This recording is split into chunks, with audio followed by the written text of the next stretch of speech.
Computer game. Let us start in the beginning. Two new data structures were somewhat recently added to JavaScript: map and set. Maps associate names and values. They map them. First name, Alice. Last name, Kingsleigh. Sets only have values 1 to 3, ABC. I merged the two into a new data structure called MapSet. Here you can say friends contains a set of Alice, Bob, and Carol. I created this for a tiny event emitter because I wanted every statement to be on a single line. So now I can say mouseclick event name has a set of functions that are called when a click is made. An event emitter lets you say on click execute this function, on click execute that function. And then off click removes that function so that it is no longer executed when a click is made. It's very cute, very simple. It's like 8 lines of code. Satisfied, I proceeded to make a signal. A signal is a super primitive emitter. So weird that it only has a subscribe and a value. It's kind of like an emitter, but it doesn't have event names. It's really reduced. So a signal holds a value, Alice Kingsleigh. When that value changes, whoever's listening to it will be notified. So it's a reactive variable. MapSet keeps the event emitter simple and signal is tiny. We don't want to use event emitter for signals. Signals change. Event emitters can emit all kinds of events. Then I proceeded to create a triple store. A triple store stores triples, 3 values. Socrates is a man. Is a, the thing between Socrates and man, represents the type of a relationship between subject and object. But please don't think in terms of subjects and objects. Think triples. The statement as a whole represents a fact. Socrates is a man.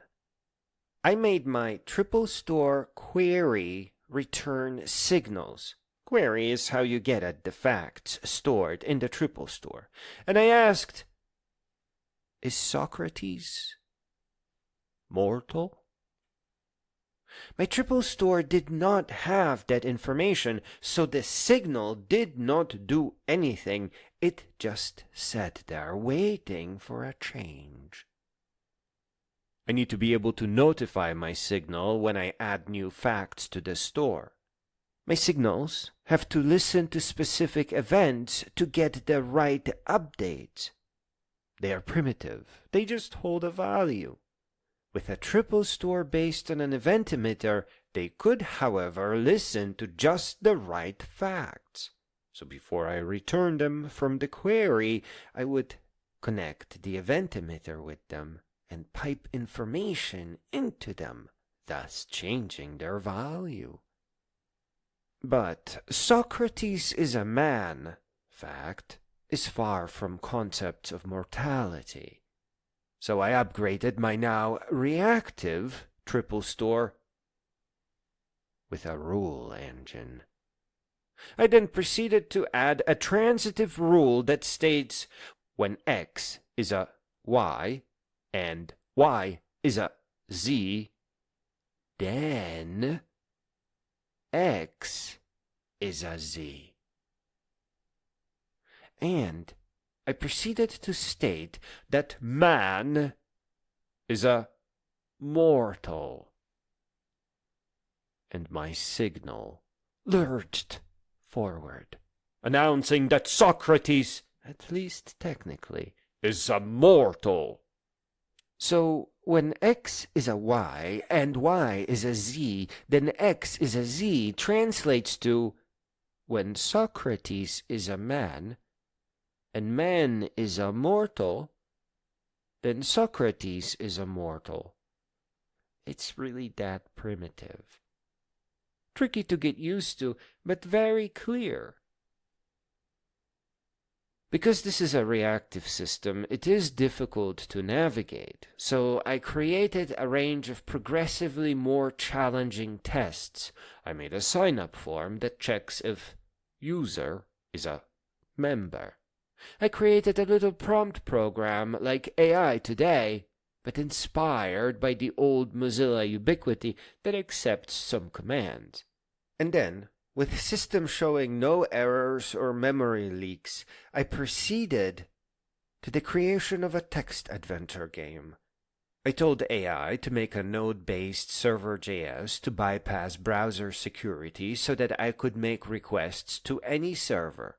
And I downloaded source code for Zork, a classic text adventure game. I commanded the AI to create a user interface similar to our Mozilla Ubiquity clone, and used the reactive rule-based triple store to create a procedurally generated world inspired by our Zork source code. I made it clear to the AI that we are not copying the GRU, but paying respect to Zork by having one in our system. It kindly implemented direction buttons, so I did not have to type to move around the world. I was just pressing NSWE buttons on the screen. Oh, no arrow keys here. Once I was sure that the infinitely large game world worked, I instructed the AI to connect to my image-generating Stable Diffusion server, and each time I entered a new room, to generate an image based on the room's description in our text adventure. It was wonderful. I frequently stirred the GRU. I found keys scattered around the back rooms. I told AI to create a style command that asks Stable Diffusion to create graphics in painterly or modern style. I switched to Botero style and saw a fat, round little GRU man creeping up on me. Before I ran out of time this weekend, I entered virtual reality using the IW SDK. I enabled all the features in the sample project builder and asked AI to let me grab and move anything and everything in the world. I created a texture for the skybox and upscaled it to 8K. A small platform to stand on was provided by AI, and I took care of readable text and input forms, including gestures which crashed the thing, but I was able to send a message to the AI from within virtual reality. Very cool. And I created one flat image that I could stretch and reposition and move with my hand. I could rotate it and put it on the ground and pick it up and see what a wall would feel like, what it would be like if I used it as floor. It was nice. I made plenty of videos of it. It was quite the moment in my career as a programmer. In my mind, the image represented a textured wall, and I admired it greatly. With a sad little noise, I had to leave VR to get some sleep, but I spent Monday morning appreciating that the game code was the text of the text adventure. Yeah. And I can loop that through a powerful AI to create very rich and beautiful descriptions of the world. So it's not just generated computer text. I can turn this thing into a novel. What I saw in 2 dimensions was not that difficult to create in a 3D world. NSWE just represents 4 cardinal directions, 4 wall images. Stable Diffusion 1.5 can deliver something in 30 seconds, and a lot of something really, and I can follow up with a more advanced generative model. I can even generate unpainted 3D models that I can load into the VR. I'm sure painted models are right around the corner, but unpainted isn't bad. You just create a key, and the AI would know that a key is made out of metal, so it would get a metallic texture. It's a lot easier than it sounds. To me, the biggest feature is the graphic styles. I can render a painted world or a neon world, a cartoon world, a world of caves.